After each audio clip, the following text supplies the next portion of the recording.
역사 공부하시느라 고생 많습니다. 우리가 왜 역사를 공부해야 되는지 아십니까?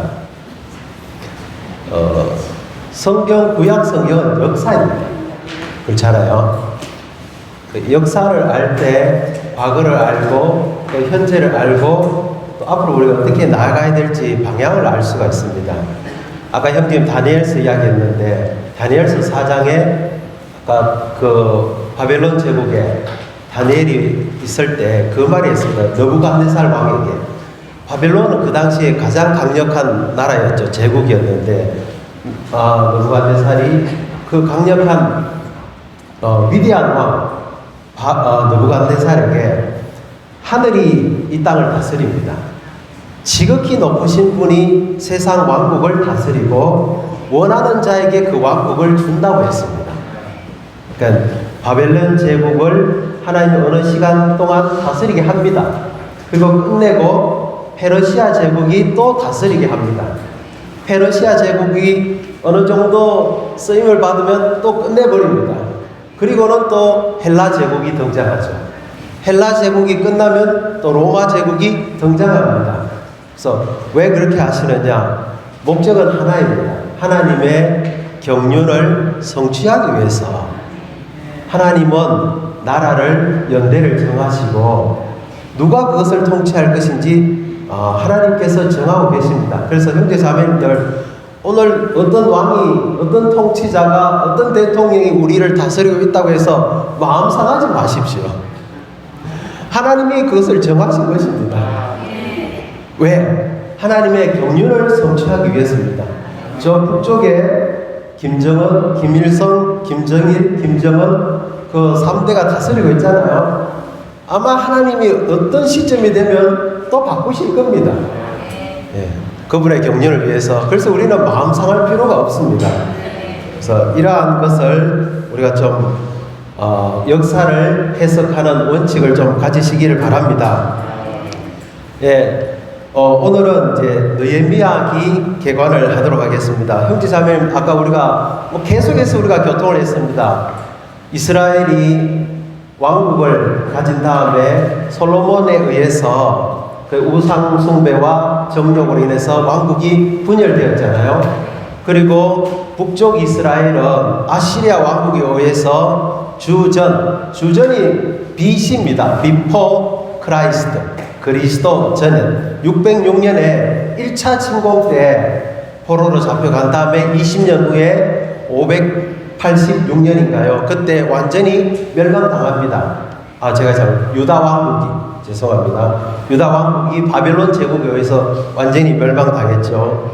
그런 다음에 70년이 지난 다음에 고레스 왕 때, 페르시아 왕 고레스 왕 때 고레스가 조서를 내려서 페르시아, 바벨론 그 땅에 있는 모든 이스라엘 사람들은 원하는 사람은 예루살렘, 유다로 돌아가서 성전을 재건하라고 조서를 내립니다. 그때 스룹바벨이 인도에서 약 5만 명의 사람이 그 땅에 와서 성전을 한 20년 동안 걸려서 건축을 하게 되죠.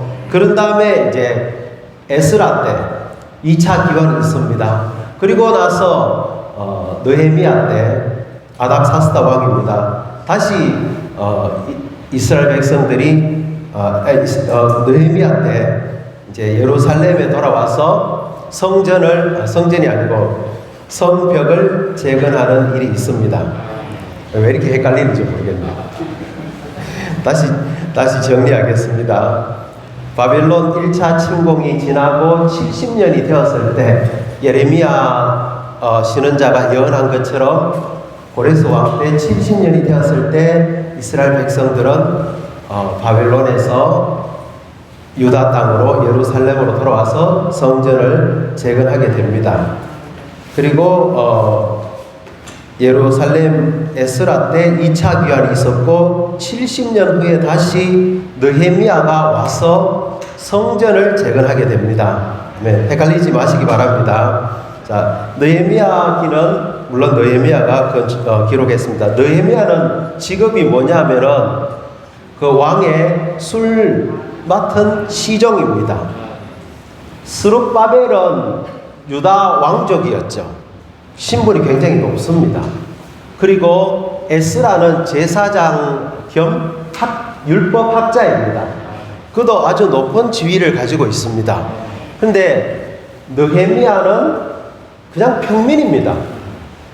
그 아닥사스다 왕은 우리가 뒤에 다루겠지만 그 에스더 왕비의 남편인 아수에로의 아들이죠. 형제자매님들, 성경에서 가장 향기로운 냄새를 풍기는 책이 뭐겠습니까? 룻기잖아요. 룻기를 보면 정말 향기롭습니다. 그리고 이 느헤미야 뒤에 나오는 에스더 기는 굉장히 드라마틱합니다. 룻기든 에스더기든 하나님이라는 이름은 나오지 않습니다. 그런데 하나님이 숨어 계시면서 하나님의 목적을 위해서 모든 사람들 위해서 역사하시고 이스라엘 백성을 구출합니다. 그런데 그 중간에 있는 특별히 에스라기, 느헤미야기 읽어보시면 별 재미가 없습니다. 계속해서 사람 이름 쭉쭉쭉쭉 나오고 우리의 마음을 그렇게 끌만한 흥미로운 내용은 없습니다. 골자는 에스라기에는 돌아와서 성전을 다시 건축했다.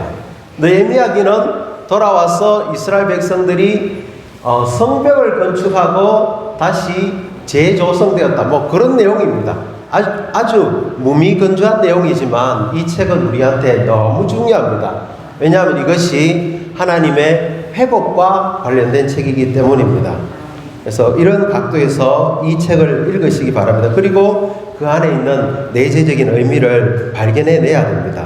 그래서 저자는 느헤미야고 기록 시기는 주전 433년 이후입니다. 그게 아닥사스다 왕이 통치한 지 32년째가 되었죠. 기록 장소는 물론 예루살렘입니다. 다루는 기간은 약 12년이고요. 주제를 같이 한번 읽어볼까요? 하나님의 경륜의 성취를 위한 그분의 증거를 위해 하나님의 선민 가운데서 회복이 계속되도록 예루살렘 성의 성벽을 재건함. 에스라기는 회복의 시작입니다. 이방 나라로 포로로 잡혀갔던 사람들이 돌아와서 하나님의 집을 건축하는 겁니다. 그리고 느헤미야기는 다시 또 돌아와서 하나님의 성, 예루살렘 성을 재건하는 것인데 이것은 회복이 계속되는 것입니다. 주님의 회복은 에스라 때부터 시작되어서 느헤미야기에서 계속되고 있습니다. 목적은 무엇이냐 하면은 하나님의 증거를 위한 것입니다. 형제자매들 기억하십시오. 하나님의 증거는 두 가지입니다. 하나는 여기 지중해 옆에 또 요단강과 사이에 있는 이 작은 나라, 이 나라가 왜 그렇게 중요하냐면요, 신명기에 이렇게 말했습니다. 하나님의 눈동자는 연초부터 연말까지 어디를 계속 주목하고 있느냐 하면은 여기를 주목하고 있습니다. 여기도 아니고 여기도 아니고 여기도 아니고 여기도 아닙니다. 요 땅, 작은 팔레스타인, 가나안 땅, 유다 땅만을 하나님이 관심하는데 왜 그렇겠습니까? 이곳에 하나님을 표현하는 백성이 있기 때문입니다. 다른 민족들하고는 완전히 다른 방식으로 사는 한 백성이 이 땅에 있기 때문이고요. 이곳에서 하나님을 표현하는 그분의 집이 있기 때문입니다. 이 땅이 의미 있는 것은요, 이 땅이 좋은 땅이라서 그런 것이 아닙니다. 하나님을 표현할 수 있는 한 무리의 사람들이 있고 하나님을 표현하는 그분의 집이 있기 때문이고요. 또 하나님의 왕국을 나타내는 예루살렘 성이 있기 때문에 이 땅이 중요한 것입니다. 형제자매님들, 우리 포항교회가 왜 포항 땅에서 중요한지 아십니까? 우리 인수 200명도 안 돼요. 우리 건물 저기 있는 어떤 다른 예배당에 비하면 정말 초라하고 볼품 없습니다. 그렇지 않습니까? 근데 이곳에 우리 감히 말할 수 있습니다.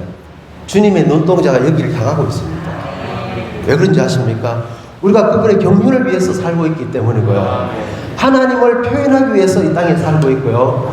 그리스도가 우리 가운데서 왕으로서 통치하시도록 우리가 그분께 모든 권위와 주권을 떼어드리는 그리스도의 머리 되심 안에 통일되는 생활을 하기 때문에 여기가 그렇게 중요한 것입니다. 우리가 그렇게 중요한 것입니다. 이것이 주의 회복이죠. 아멘. 하여튼 오늘 시간이 별로 남지 않았는데 그럼 오늘은 다 하진 않겠습니다. 그러면서 우리가 느헤미야기에 대한 내용을 간략하게 한번 살펴보겠습니다. 느헤미야기는 총 몇 장으로 되어 있냐면은 13장으로 되어 있습니다. 1장부터 7장까지는 거기 A본이 있죠. 느헤미야의 인도 아래 예루살렘 성을 재건하는 것입니다. 그 다음에 8장부터 13장까지는 하나님의 선민의 나라를 재조성하는 내용입니다. 자, 느헤미야가 그 아닥사스다 왕의 술 맡은 시종으로 있을 때 사람들이 유다에서 와서 느헤미야에게 예루살렘에 대한 상황을 이야기해 줍니다.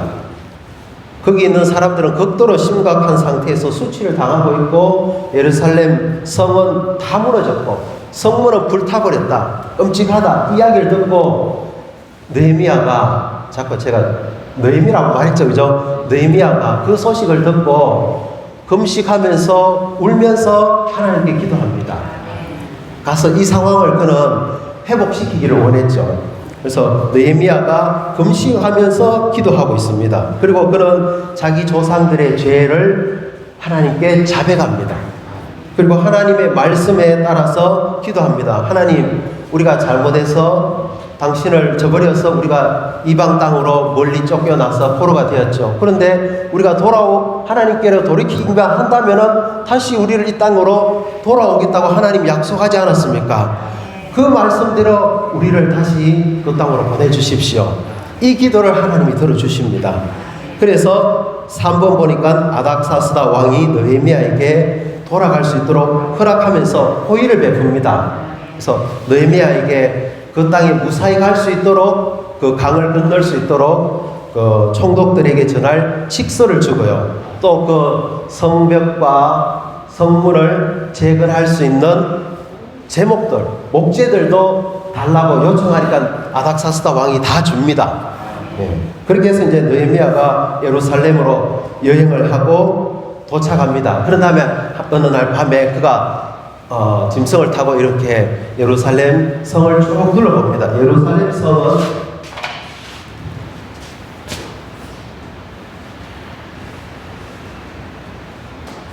이렇게 생겼습니다. 여기가 동쪽이고 이쪽이 서쪽입니다. 이쪽을 기드론 골짜기, 여기가 중앙 골짜기입니다. 여기 골짜기겠다는 말은 이쪽 옆에는 높습니다. 여기도 높습니다. 그리고 이 예루살렘은 이것도 높은 산이죠, 그죠? 여기 시온산이 있습니다. 그리고 여기에 성전이 있죠. 그래서 여기 이렇게 해서 이쪽에 12문이 있습니다. 근데 다 무너졌습니다. 성문들은 다 불타버렸습니다. 그래서 쭉 뚫어본 다음에 이것을 다시 재건해야 되겠다고 지도자들을 불러서 이야기를 합니다. 여러분, 하나님의 손이 저와 함께 합니다. 그리고 아닥사스다 왕이 건축할 수 있도록 모든 것을 우리에게 준다고 약속했습니다. 우리 일어나서 예루살렘 성벽을 재건합시다. 예루살렘 성벽을 왜 재건해야 될까요? 요 성전을 보호하기 위해서요. 하나님의 집을 보호하려면 울타리, 보호가 필요합니다. 그래서 이제 느헤미야의 그런 격려로 인해서 이스라엘 백성들이 성벽을 재건하기 시작합니다. 한마음 한뜻으로 다 재건합니다. 여기는 누가, 여기는 누가, 여기는 누가 다 이렇게 구역을 나누어서 일제히 한 사람처럼 한마음 한뜻으로 성벽을 건축하는 것이죠. 형제 자매님들, 우리가 누구만 교회를 건축하는 거 아니잖아요. 어떤 특정한 사람들만 교회를 건축하는 게 아닙니다. 다 건축해야 됩니다. 그렇잖아요, 그죠? 내 분깃을 놓치지 마시고요. 내 분깃을 누가 빼앗아 가지 못하도록 하십시오. 아멘. 그런데 문제가 생겼습니다. 원수가 이 건축을 방해하죠. 그가 누구냐면은 산발랏, 도비아. 산발랏은 아마 사마리아의 총독일 겁니다. 느헤미야가 예루살렘에 왔을 때 그도 총독입니다. 산발랏, 또 그 암몬 사람 도비아, 그리고 뭐 아라비아 사람 게셈, 이런 사람들이 느헤미야가 와서 성을 건축한다는 것을 듣고는 이제 이걸 방해하기 시작하죠. 그런 다음에 이제 어떻게 방해하느냐 하면은 막 이렇게 건축이 쭉쭉쭉쭉 일어나고 있으니까 야, 이것들 안 되겠다. 그래서 느헤미야에게 이렇게 편지를 보냅니다. 5번이나 편지를 보내서 자꾸 소문이 안 좋게 들리는데 그 예루살렘 성을 건축해가지고 네가 거기서 뭐 왕이 되고 페르시아 왕에게 반역을 일으키려고 한다는 소문이 있다. 우리 어디서 만나서 좀 이야기하자. 오면은 죽이려고 이렇게 하는 것이죠. 느헤미야가 내가 이렇게 지금 바쁜 일을 하고 있고 네가 하는 말은 전부 거짓말이다. 네 말이다. 그래서 가지 않습니다. 그러면서 이제 파수꾼들을 세우고 우리가 잘 알죠, 그죠? 한 손에는 그 성벽을 건축할 재료를 쥐고 있고요. 한 손에는 무기를 갖고 있고요. 절반은 경비를 쓰고 있고 절반은 일을 하고요. 느헤미야 자신도 경계를 씁니다. 그렇게 이렇게 해서 이스라엘 백성들이 52일 만에 예루살렘 성벽을 재건하게 됩니다. 그런데 이런 외적인 원수의 방해가 있을 뿐만 아니라 또 내적인 문제도 생겼습니다. 무슨 문제냐면은 이제 이스라엘 사람들이 성벽을 건축하는데 그 왕에게 공세도 내야 되고 또 양식도 필요하고 근데 뭐 없습니다. 그래서 집도 저당 잡히고 심지어 자녀들도 양식을 얻기 위해서 팝니다. 근데 그 이스라엘의 인도자들, 지도자들이 이 백성들에게 어떤 일을 하냐면은 아주 높은 고리 대금을 받습니다. 그래서 원망을 막 하죠.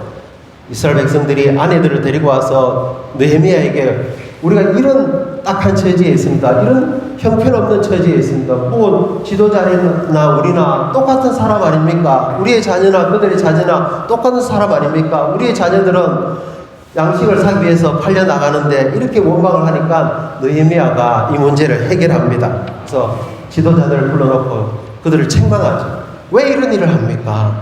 우리가 이 사람들을 바벨론에서 어렵게 사와서 다시 이곳으로 오게 했는데 또다시 그들을 또다시 바벨론으로 팔아서 또 사와야 됩니까? 여러 번 빼앗았던 것들, 저장자 것들 다 돌려주십시오. 그래서 그들이 다 돌려준다고 약속을 합니다.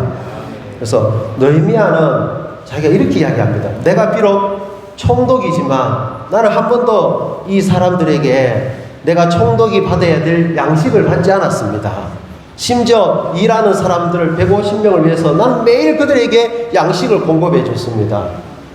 그래서 좋은 본을 보였습니다. 그래서 이렇게 해서 이제 성벽이 건축이 됩니다. 근데 성벽이 쭉 건축되자마자 이제 한 절반쯤 건축이 되니까 이 원수들이 가만히 있지 않죠. 산발랏 이 사람이 아까 제가 이야기했죠. 느헤미야를 만나서 죽이려고 편지를 보냅니다. 그럴 뿐만 아니라 안에 내부에 첩자도 있습니다. 하나님의 건축을 할 때는 바깥에 원수의 공격도 있지만 우리 안에 내부에 첩자도 있습니다. 어떤 사람이 느헤미야에게 다른 사람들이 건축을 방해하는 사람 산발랏과 도비아와 이런 사람들이 당신을 죽일 것입니다. 성전 안으로 들어가서 문을 닫으십시다. 그렇게 해서 느헤미야를 하여금 그 죄를 짓도록 그렇게 유혹하는 겁니다. 느헤미야는 그렇게 하지 않았습니다. 그리고는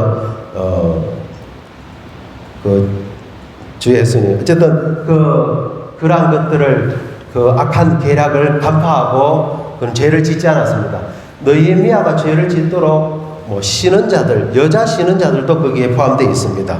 그래서 이제 52일 만에 성벽이 완성이 됩니다. 그래서 원수들이 그걸 보니까 그렇게 무너졌던 예루살렘 성이 완성이 되니까 자기들이 너무나 초라해졌고요. 하나님의 손이 함께한 것을 보고는 두려워 떨었습니다. 형제자매님들, 하나님의 건축이 이루어질 때 원수들은 두려워합니다. 아멘. 그래서 우선 느헤미야가 이 건축된 이 예루살렘 성에다가 신실한 자들을 세워서 성문을 지키고 또 파수꾼들을 세우게 합니다. 그리고 1차 귀환 때 돌아온 사람들을 이름들을 다 등록해서 예루살렘의 인구를 증가시키는 일을 느헤미야가 합니다.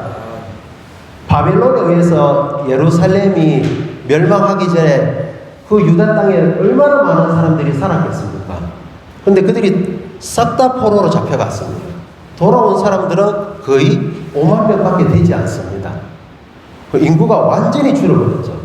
그러나 놀랍게도 예루살렘에는 하나님의 건축을 위해서 돌아온 5만 명이 있습니다. 에스라 때는 약 한 1700명이 돌아왔죠. 이렇게 해서 하나님의 성벽이 예루살렘 성벽이 재건이 되었습니다. 아멘. 주 예수님, 그 다음의 내용은 에스라에 의해서 이스라엘 백성들이 재조성되는 문제가 있습니다.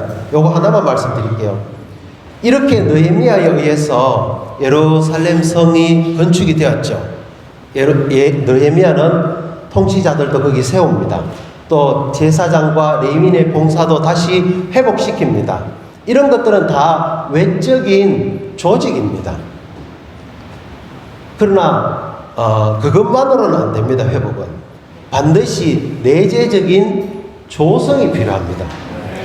대한민국이 강한 나라가 되려면, 미국은 아주 강한 나라입니다. 미국은 아주 놀라운 조직을 가지고 있습니다. 군대라는 그 조직이 있죠. 근데 그 군대 안에 있는 군사들이 조성이 돼야 됩니다.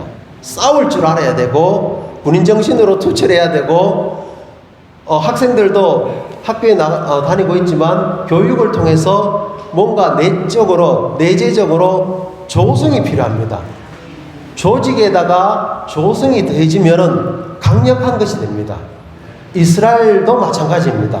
모든 것이 외적으로 잘 정돈되고 좋아진다 할지라도 그 안에 있는 사람들이 하나님의 말씀으로 재조성되지 않으면은 이스라엘 백성은 외적으로는 하나님의 백성이지만 내재적으로는 여전히 바벨론 사람들입니다. 이 일을 누가 하느냐 하면 에스라가 하게 되는 것이죠. 형제자매들, 우리도 마찬가지입니다.